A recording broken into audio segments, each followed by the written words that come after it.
المرسلين وخاتم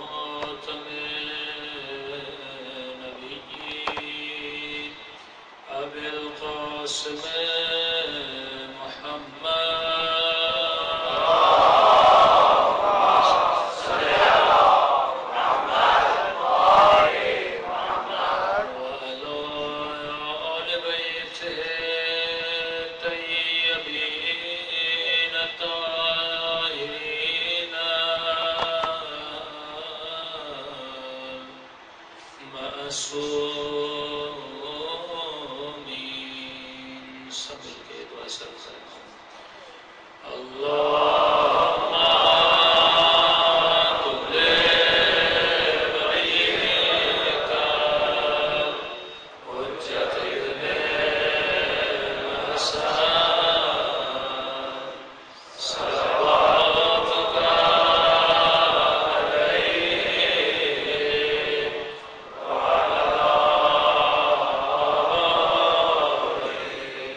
یقیناً جو اتنا حکیم ہے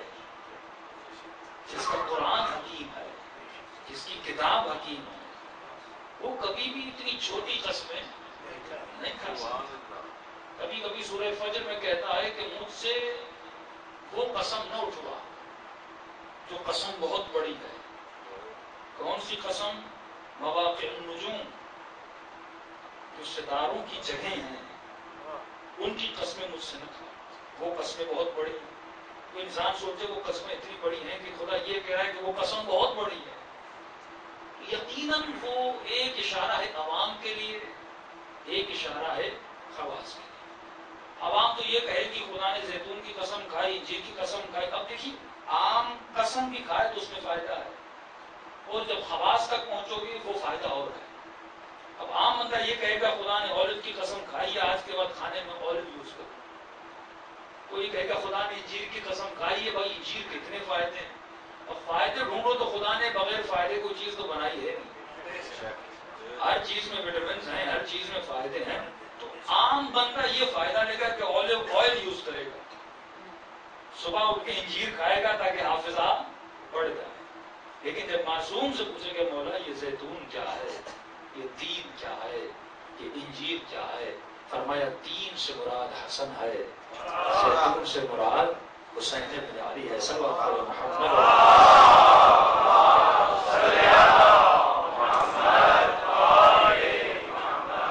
اور قرآن کی تشریح کرتا ہے. ایک آیت دوسری آیت کی تشریح کرتی ہے. قرآن کی تفسیر قرآن سے پوچھو، نبی کا کلام نبی سے پوچھو.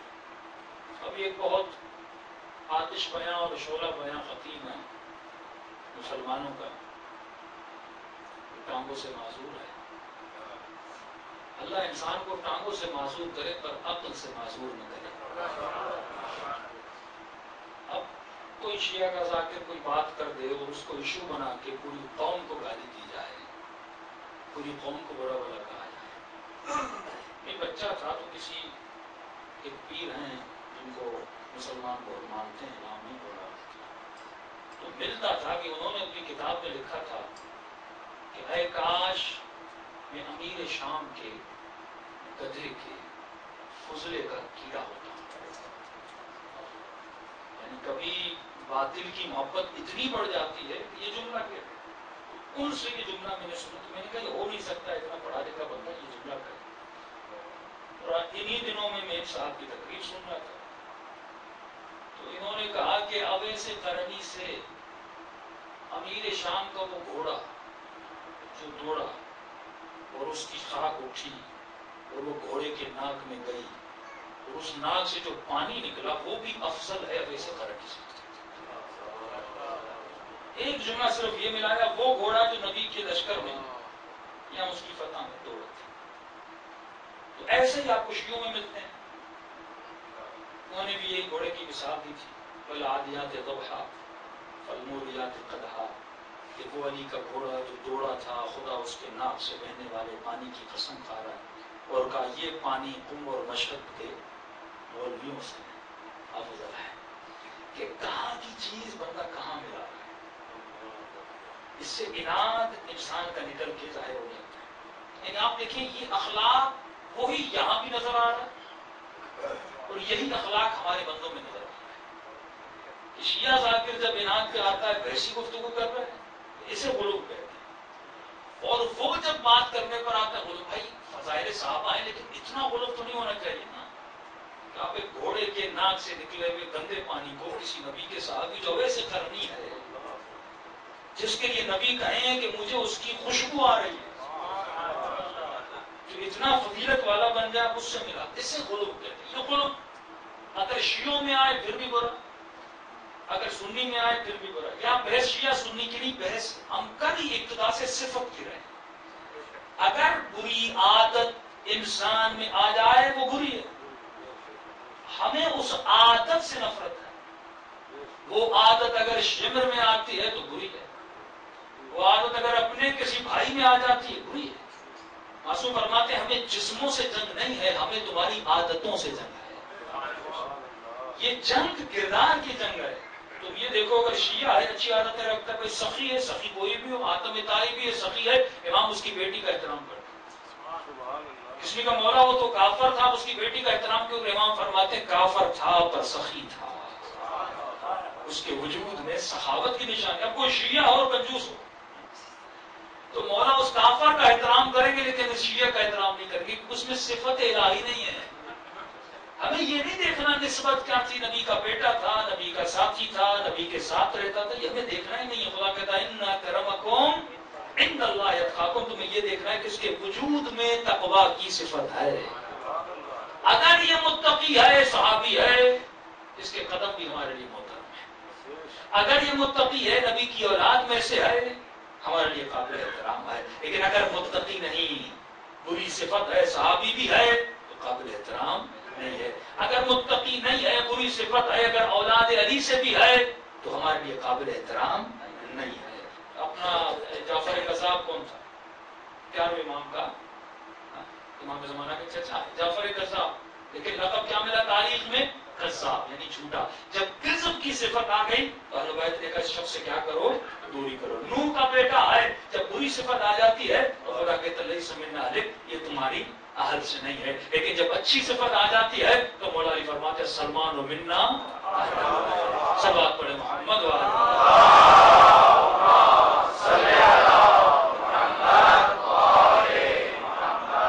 میرے عزیز, ذرا ٹھنڈے دماغ سے سوچو کہ انسان کی قدر و قیمت اس کے اخلاق کی وجہ سے. وَعِزْتُ لِأُتَمِّمَ مَكَارِمَ الْأَخْلَاقِ.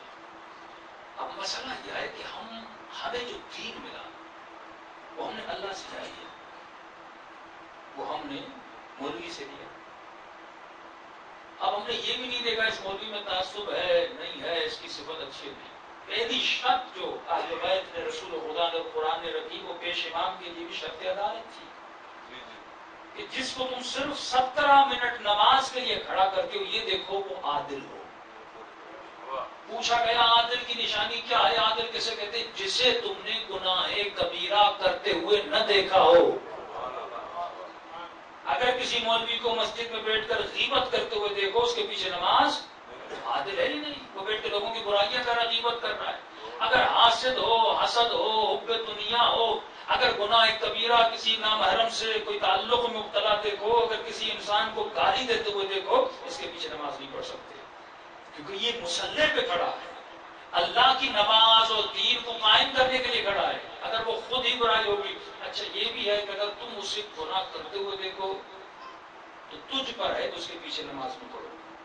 اب یہ نہیں کہ تم مشہوری کرنا شروع کرو کیونکہ کسی اور کو تو پتا نہیں وہ برا ہے, تجھے پتا ہے, تو تجھ پر واجب ہے کہ اس کے پیچھے نماز پڑھو. تو نیت کیا کرو؟ فرادہ کرو, نیت جماعت میں کرو. لیکن اگر تم نے اس کو بدنام کرنا شروع کر دیا پھر تو بھی عادل نہیں, پھر تیرا بھی کارنامہ وہی ہوگا. تو گناہ بھی چھپانا ہے کیونکہ وہ ستار العیوب ہے. بعض مومنین میں یہ بھی ہے, مولانا اچھا نہیں لگتا, اس کی برائی دیکھ لی 10 لوگوں کو بتانا شروع کر دیتا ہے, ارے یہ برا ہے. اب تو جس نے سنا تو اس پر بھی واجب ہے کہ اس کی بات کو نہ مانے جب تک خود آنکھوں سے. اتنا دین میں سختی ہے, لیکن لوگوں نے بڑی آسانی سے مان لیا. خطیب منبر پہ جاتا تھا, 70 سال تک مولانا کو برا بلا کہا گیا. سب وہ شتم 2 لفظ ہیں قرآن میں تقریباً 41 ٹائم خدا نے, جب پھر سے برات نکلی اس میں ذکر کروں گا, آج کوشش کروں گا, 41 ٹائم خدا نے لعنت بھیجی. لعنت جائز ہے کہ خدا بھیج رہا ہے. ایک مرتبہ خدا نے سب کیا ہے, یعنی خدا نے گویا اللہ والی گالی. ایک مرتبہ خدا نے ایک بندے کو زنیم کہا, اے حرام زادے, سب کیا. اور خدا جسے سب کرے وہ سب کی حقیقت ہوتی ہے. اگر خدا کسی زنیم کے اور وہ کون تھا, وہ بھی علی کا دشمن تھا. تفسیر القرآن میں چلے جائے, اس کی بحث میں نہیں جاؤں گا, حساس بحث ہے. ایک مرتبہ خدا نے سب کے, اس کے بعد خدا نے بندوں کو بنا کے ولا تسبوا, اے اہل بیت کے ماننے والے, اے صاحبان ایمان, کبھی بھی ایک دوسرے کو گالیاں نہ دیا. یہاں تک کہا کہ جو اللہ کا دشمن ہے اسے بھی گالی نہ دیا کرو. کیوں؟ جب تم گالی دیتے ہو سکتا ہے وہ تمہارے سچے خدا کو گالی. علمی بحث کرو, علمی مراتب کو بیان کرو, اس کے کردار کو بتاؤ کہ تاریخ میں کردار کیا تھا, لیکن کبھی گالی دینے کا تجھے حق نہیں ہے. اب دین ہم نے کس سے لیا؟ ہم ان سے لیا جو مفتی تھے, منبر پر گئے, 70 سال مولانا کو برا بلا کہا. کہ فرماتے ہیں اتنی شدت تھی کہ ایک مفتی اس زمانے کا جب نماز پڑھا رہا تھا, یہ ہر نماز کے بعد مولانا کو گالی دیتا تھا. ہر نماز کے بعد مولانا کو سب کرتے تمام طرح کے سنت کتاب موجود ہے. عمر بن عبدالعزیز وہ واحد شخص تھا جس نے منبر ان سے مولانا کو برا بلا کہلوانا بند کروایا اور جس کے لیے کہ جس نے فتح کو واپس کیا. ہم یہ بڑی دلیل دیتے ہیں, خود کہتے ہیں کہ اس نے فتح واپس کیا, اور جو وہ کہتے تھے فتح لیا نہیں, تو جب لیا نہیں تھا تو واپس کیسے کیا؟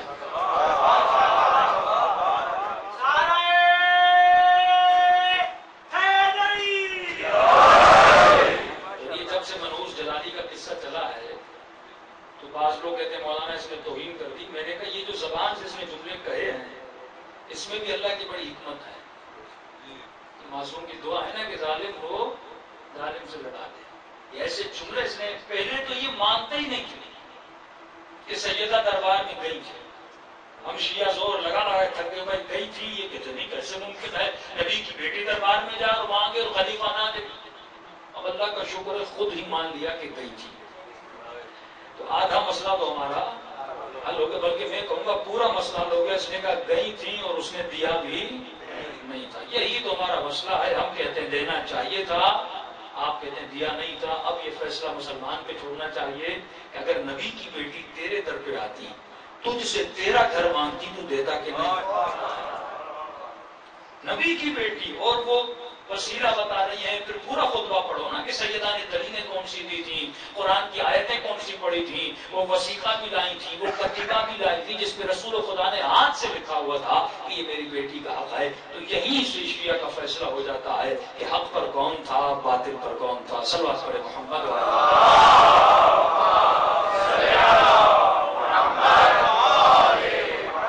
الحمدللہ. یہ سوشل میڈیا بڑی آسانی ہمارے لیے پیدا کر رہا ہے. محمد علی انجینئر جیسے, مولانا اسحاق جیسے, بہت سارے ایسے اور بھی مولانا ہیں طبیعت سندھ میں جن کو اللہ نے ہدایت کا راستہ دکھلایا. تھوڑا بہت مومنین کہتے ہیں کہ مولانا یہ محمد علی انجینئر ہے, یہ 2 چیزوں پہ اٹکا ہوا ہے. میں نے کہا وہ 2 چیزیں بھی ہٹ جائیں تو پورا شیعہ بن جائے, اور اسی پہ رہنے تو بیچارے کو. پھر نہ یہ بھی مولانا طارق جمیل, اس پہ 30 ایئرز 40 ایئرز انہوں نے محنت کی. دیکھیے ایک عالم کو بنانے میں بھی بڑی محنت لگتی ہے, پروٹوکول دینا پڑتا ہے, سپورٹ کرنی پڑتی ہے, پوری تبلیغی جماعت میں ان کو لے جانا, ان کو اسٹیج پہ بٹھانا, سالانہ بعد قصوں کو تقریر کروانا, اور انہوں نے ایک تقریر کر کے ان کی ساری محنت پہ پانی پھیر دیا. ایک تو مولا کو مولا کہہ دیا, دوسرا انہوں نے کہا کہ حسین کے غم میں رونا جائز ہے. 2 چیزیں انہوں نے کہہ دی اور خود بھی رو رہے تھے. یقیناً جب انسان متقی ہو اور اس پہ بڑھاپا آ جاتا ہے, وہ اپنی قبر کا سوچتا ہے, لوگوں کا نہیں سوچتا. اور یہی خوف خدا تھا جو ان کی زبان سے حق بیان. ورنہ کتابیں پڑھنے کہاں دیتے تھے, صحیح بخاری اٹھانے کہاں دیتے تھے. ایک کتاب ہے ریسرچ فرام سنی بکس, یہ ہم نے 2002 میں بہت بھاری کتابیں, تقریباً اس کے 2000 یا 1500 صفحے ہیں, پنڈی کے بندے نے لکھی تھی کسی بھابی کے جواب میں. جب شیعوں کو کہا گیا تھا یہ کافر ہیں, تو انہوں نے پھر رد دے اس میں جواب لکھی تھی. اس کا جواب آج تک نہیں آیا. اس پہ پابندی لگی, پاکستان کی کتاب نہیں چھپے گی. Research from Sunny Books, Urdu میں نام تھا تحقیقی دستاویز. اتنی خطرناک کتاب تھی کہ اگر کوئی اہل سنت پڑھ لے, میں نہیں سمجھتا وہ شیعہ نہیں ہوگا. ساری اہل سنت کی کتابوں کے ریفرنسز کی کہاں کہاں رسول خدا کی توہین ہے, کہاں کہاں ازواج کی توہین ہے. عجیب وہاں سے نسخے کتابیں لکھی گئی تھی. پھر جب پابندی لگی تو ہم نے اس کو CD میں ڈال دیا. CD میں ڈالنے کا 2002 2003 2004 میں ہم نے ہر جگہ اس کتاب کو پھیلا. الحمدللہ سے بہت سارے لوگ شیعہ ہو گئے, ان کو پتا ہی نہیں تھا کہ واقعا ہماری کتابوں میں. اب سلمان رشدی آپ اس کو گالی دیتے ہو, ڈنمارک کے لوگ ہیں رسول خدا کے کارٹون بناتے ہیں, آپ ان کو گالیاں دیتے ہو. آج تک کسی نے نہیں سوچا یہ چیزیں لاتے کہاں سے. یہ ساری چیزیں جو نبی پر الزامات یا توہین کے الزام لگا کے ساری کتابوں میں موجود ہے. آپ پہلے کتابوں کا صفایا کرو نا. لیکن نہیں, ہمارے لیے بخاری عزیز ہے, رسول خدا عزیز نہیں. ہمیں مسلم کا احترام ہے, بخاری کا احترام ہے. ہم قرینی کافی, اس میں بھی خود بہار منوار میں کچھ ایسی روایات ہیں جن میں مولانا کی توہین ہے. ہم یہ نہیں کہتے ہماری کتابوں میں نہیں, موجود ہیں. اور ہمارے یہاں سب سے پہلے جس نے یہ علم بلند کیا تھا وہ آیت اللہ طباطبائی صاحب سے. یعنی ہمارے حوزے میں بھی اختلاف تھا کہ آپ کی کتابوں میں جو ایسی روایات ہیں جس میں توہین اہل بیت ہے ان کو نکالا جائے. پھر بہار الانوار کا بھی ایک آیت اللہ محسنی جو افغانستان کے تھے, محروم ہو گئے, انہوں نے بہار کا خلاصہ لکھا. وہ روایت انہوں نے نکال دی جو ضعیف تھی یا جن میں خدشہ تھا اہل بیت کی توہین ہے، بہار کا خلاصہ بنا ہے، وہ بھی ابھی چھپ چکا ہے، ایران میں بھی اردو میں شاید نہیں چھپا. تو ہمارے یہاں بھی ایسی چیزیں تھیں، لوگوں نے صفایا کیا. اور سب سے بڑی بات کہ ہم نے آج تک نہیں کہا کہ ہماری کتابیں صحیح ہیں. کسی کتاب کے سامنے لفظ صحیح موجود نہیں ہے. ہم نے کہا اس میں ضعیف بھی ہیں، اس میں قوی بھی ہیں. جو ملا پہلے انہوں نے مٹیریل کو جمع کیا، بعد میں آنے والوں کا کام تھا کہ اس کی چھانٹی کریں، اس میں جو صحیح ہے اس کو چھانٹا جائے. تو ہمارا یہ کام ہو رہا ہے. اہل سنت کا بھی ہونا چاہیے کہ وہ حدیثیں، وہ روایات جو ضعیف ہیں، جن سے یہ ملے کہ رسول خدا کی توہین ہو رہی ہے یا نبی کی بیوی کی توہین ہو رہی ہے، وہ ایسی ہیں میں ممبر سے پڑھ بھی نہیں سکتا. لیکن اگر آپ تحقیق کی دستاویز کو نیٹ پہ سرچ کریں، اگر نہیں ہے تو مجھے میسج کر دیں، ساری کتاب آپ کو بھیج دوں گا، اس میں سارے حوالے جات موجود ہیں. تو ہر مسلم کو، ہر مومن کو، ہر جوان کو یہ کوشش کرنی چاہیے وہ خود ریفرنسز پڑھے، خود اپنی کتابوں کو پڑھے. تو وہاں سے جو دین ملے گا وہ اور ہوگا، اور جو دین ان کے مفتی بتا رہے ہیں وہ دین اور ہے. صلی اللہ علیہ محمد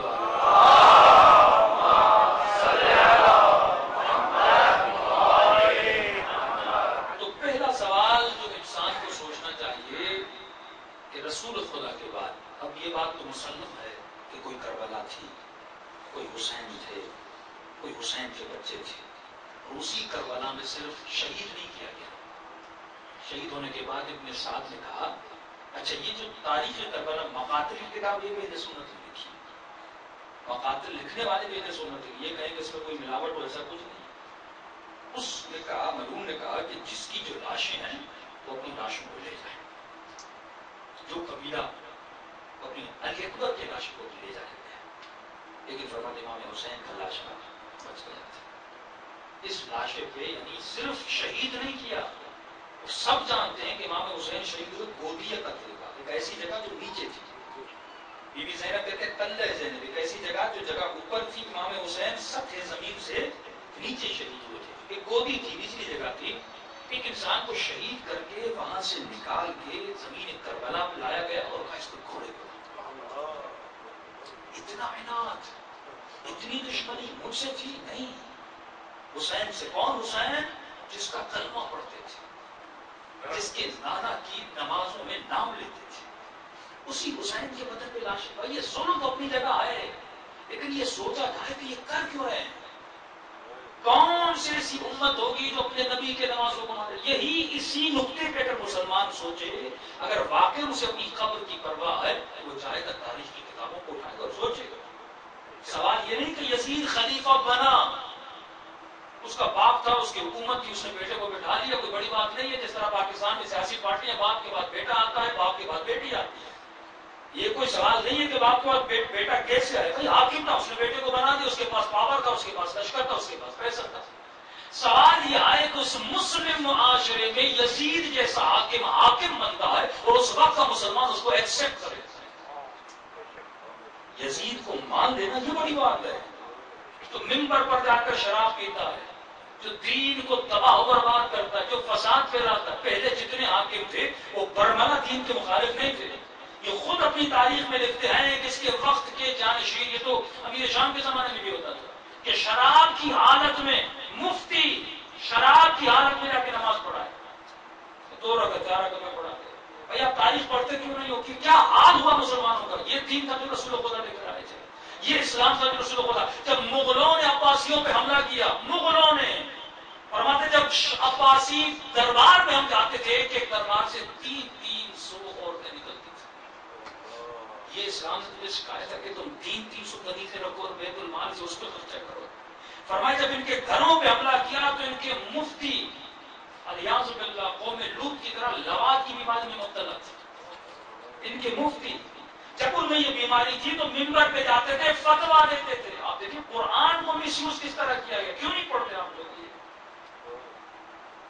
یہ عباسی کی حکومت میں مفتیوں میں یہ بدکاری کے لیے اندر صفت تھی اور اپنے اس عمل کے لیے جواز پیش کرتے تھے. کیوں؟ زیارت عاشورہ میں ہم آپ کو سمجھ آئے گی. امام حسین بنی امیہ کی پوری نسل پہ لعنت بھیجتے، مروان کی نسل پہ لعنت بھیجتے.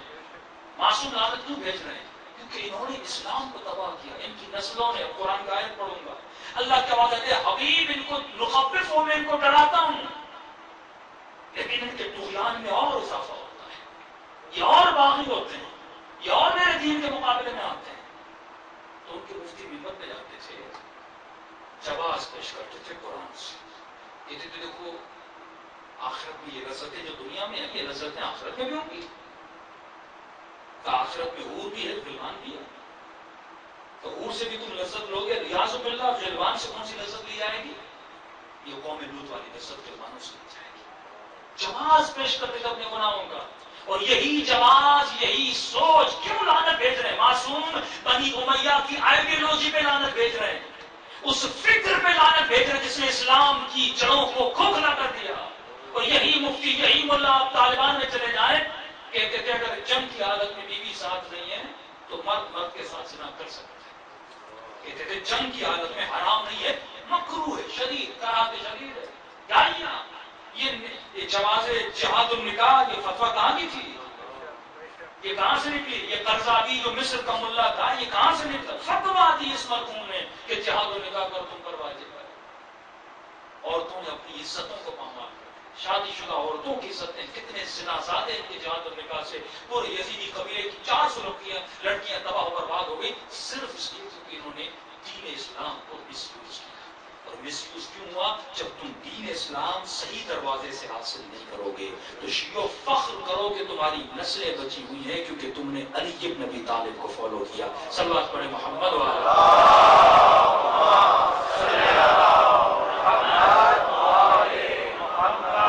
اب آئیے قرآن کی طرف چلتے ہیں. سورہ بنی اسرائیل آیت کا نمبر ہے 60.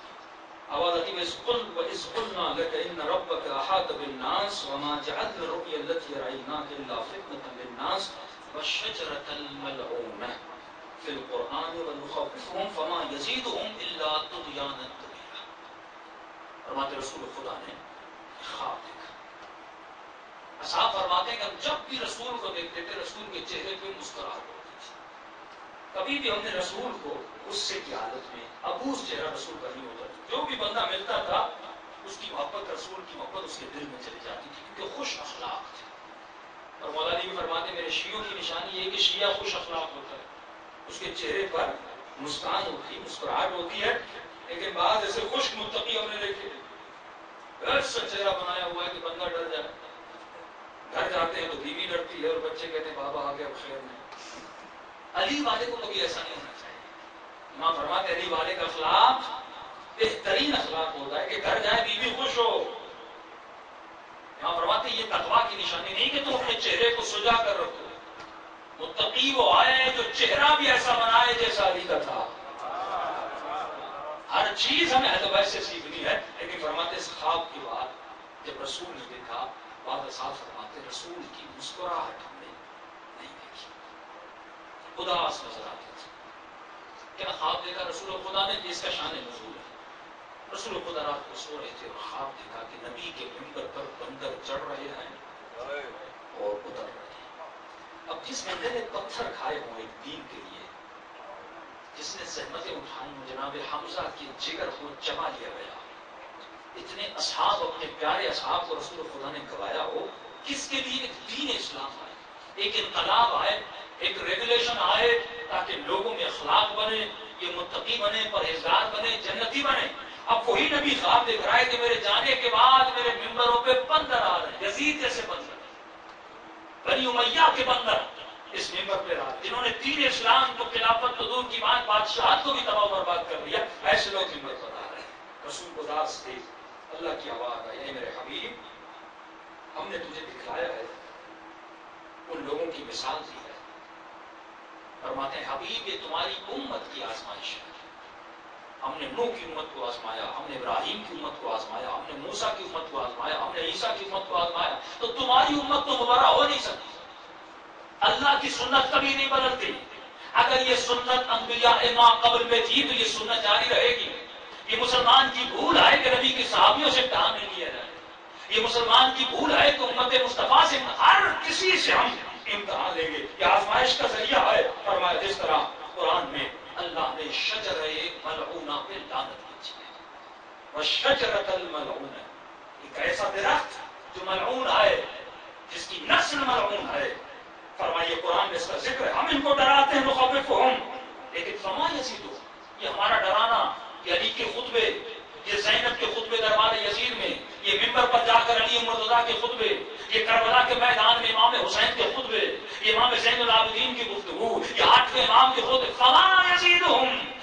جتنی تبلیغ کرو اللہ طغیان کبیرہ، یہ اور زیادہ طغیان کرتے ہیں۔ حسین سمجھا رہے ہیں لیکن کہتے نہیں حسین ہم تجھے قتل بھی کریں گے، تمہارے لاشیں کو پامال بھی۔ امام سجاد بتا رہے ہیں جس خیموں کو تو آگ لگا رہا ہے یہ اولاد نبی کا خیمہ ہے، یہ ناموس رسول کی چادر ہے جن کو اتارے ہوگا، نہیں ہم چادر بھی اتاریں گے، ہم خیموں کو بھی جلا دیں گے، ہم ہاتھوں میں رسیاں بھی باندھیں گے۔ ان کے طغیان میں اور اضافہ ہوتا ہے، لیکن فرمایا حبیب تجھے گھبرانے کی ضرورت نہیں ہے، اگر شجر ملعونہ موجود ہے تو ہم نے شجر مبارکہ بھی بنایا ہے جو ان کا مقابلہ کرنے والا ہے۔ بعض علماء فرماتے ہیں کہ انا انزلناہ فی لیلۃ القدر وما ادراک ما لیلۃ القدر لیلۃ القدر خیر من الف شہر، یہ 1000 شہروں سے افضل ہے۔ فرماتے ہیں یہاں پر شجر مبارکہ کا ذکر ہے، یہ وہ شجرہ ہے جو کس کا مقابلہ کرے گا؟ شجر ملعونہ کا مقابلہ کرے گا۔ اور شجر ملعونہ کیا ہے؟ یہ بنو امیہ کا شجرہ ہے جو اسلام کے مقابلے میں آیا، اسلام کو تباہ و برباد کرنے آیا، اور اس شجرہ کا ذکر پروردگار عالم نے کہا کیا یہ مبارک شجرہ ہے، یعنی وہ شجرہ جو انسانوں کو ہدایت دینے کے لیے آیا، وہ شجرہ ملعونہ ہے جو انسانوں کو ضلالت اور گمراہی کے دروازے پہ چلانے آیا۔ اس کا ذکر سورہ نور میں ہوتا ہے، وہاں پر لفظ آتا ہے یہ شجرہ وہ ہے جو زیتونیہ ہے، جو حسینیہ ہے، لا شرقیہ ولا غربیہ، جو شرقیہ نہیں ہے غربیہ نہیں ہے۔ شرقیہ سے مراد یعنی لا یہودیہ، یہودی نہیں ہے، یہود فلسطین میں رہتے تھے شرقی تھے، ولا غربیہ مسیحی غرب میں رہتے تھے یعنی اپنا روم میں رہتے تھے، یہ غربیہ نہیں ہے، یعنی نہ یہ حضرت موسیٰ والا ہے نہ یہ حضرت عیسیٰ والا ہے، یہ محمد والا شجرہ ہے، نہ یہ نسل موسیٰ سے ہے نہ یہ نسل عیسیٰ سے ہے، یعنی نہ یہ مسیحی ہے نہ یہ یہودی ہے، بلکہ یہ کون ہے؟ یہ مسلم شجرہ ہے، یہ تمہارے حبیب کا شجرہ ہے۔ فرماتے لا شرقی ولا غربی ہے، نہ مسیحی ہے نہ یہودی ہے۔ فرمائے زجاجۃ، یہ کس کے اندر ہے؟ ایک شیشے کے اندر ہے۔ یہاں زجاجہ سے مراد جناب سیدہ فاطمہ الزہرا علیہ السلام۔ آج تک اس کی تفسیر کوئی بھی اہل سنت نہیں کر سکتا، اتنی مشکل آیت ہے کہ بھائی اس میں تیل ہے، ایک زجاجہ ہے، ایک شیشی ہے، اب سمجھ نہیں آ رہا یہ ہے کیا؟ جس طرح ید اللہ فوق ایدیہم نہیں سمجھ آتا۔ اب یہ اللہ نے بعض محکم آیات دی ہیں، بعض متشابہ دی ہیں، یہ کون بتائے گا؟ جس کو باب مدینۃ العلم کہا گیا، جن کو علم رسالت سے آگاہ کیا گیا۔ اور تمام تر مسلمان مانتے ہیں کہ ہمارے اماموں کے پاس اتنا علم تھا کسی کے پاس نہیں تھا۔ امام ابو حنیفہ سے لے کے چاروں کے چاروں امام ہیں، وہ ڈائریکٹ اینڈ ڈائریکٹ امام جعفر صادق کے شاگرد، اس کے اوپر اور بھی دلائل ہیں۔ خود مولانا کی مثال ہے کہ تمام اصحاب میں جتنا علم علی بن ابی طالب کے پاس تھا کسی کے پاس نہیں تھا، اور زندہ مثالیں دوں گا بھی آئے گا، لیکن اس آیت کو پڑھ لوں کہ انہو کوکب دری، یہ ایک زجاجہ ہے، ایک شیشی ہے، لیکن یہ کیسے ہے؟ انہو کوکب دری، ایک اس ستارے کی طرح ہے جو چمکتا ہوا ستارہ ہے، جو ایک نورانی ستارہ ہے۔ فیہ مصباح المصباح، اس کے اندر مصباح ایک نور ہے، دو دفعہ لفظ مصباح آیا، یعنی ایک نور نہیں ہے جس کے اندر دو نور ہیں۔ یہ فاطمہ زہرا ہے جس کے اندر، جس کے وجود میں اللہ نے دو نور رکھے ہیں۔ مصباح المصباح، دو مصباح ہیں کہ ایک مصباح کا نام حسن ہے، ایک مصباح کا نام حسن۔ اب کڑی کو کڑی سے ملاتے جائیے کہ رسول خدا کی حدیث ہے جو اہل سنت کی تمام کتابوں میں موجود ہے کہ ان الحسین مصباح الہدیٰ، حسین کیا ہے؟ ہدایت کا مصباح۔ شجر مبارکہ، مبارک سے مراد کون؟ جو ہدایت دینے والے، پورے عالم اسلام کو ہدایت دینے والے امام حسین ہیں۔ پھر فرماتے نور علی نور، اس کے اندر دو مصباح ہیں، دو نور ہیں، اور اس کے بعد نور علی نور، ان دو نوروں کے بعد ایک نور کے بعد دوسرا نور آتا ہے۔ امام حسین کے سارے بچے زین العابدین، محمد بن الباقر، جعفر بن الصادق، امام موسیٰ کاظم، ایک نور کے بعد دوسرا نور آتا ہے۔ فرماتے ہیں یہ وہ شجرہ ہے جو وارث ہے، اور امام فرماتے ہیں سبات پڑھیں شان مولا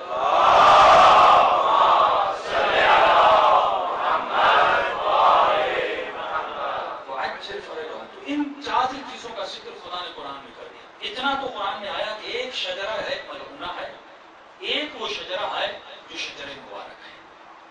ملعون شجرہ لوگوں کو گمراہ کرے گا۔ اب مسلمان کو چاہیے وہ ڈھونڈے کہ وہ ملعون شجرہ کون سا ہے۔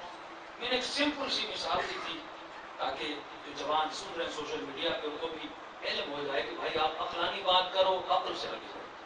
تعصب کسی کام کا نہیں، کیونکہ نہ کوئی مولوی نہ کوئی مفتی آپ کو جنت میں لے جا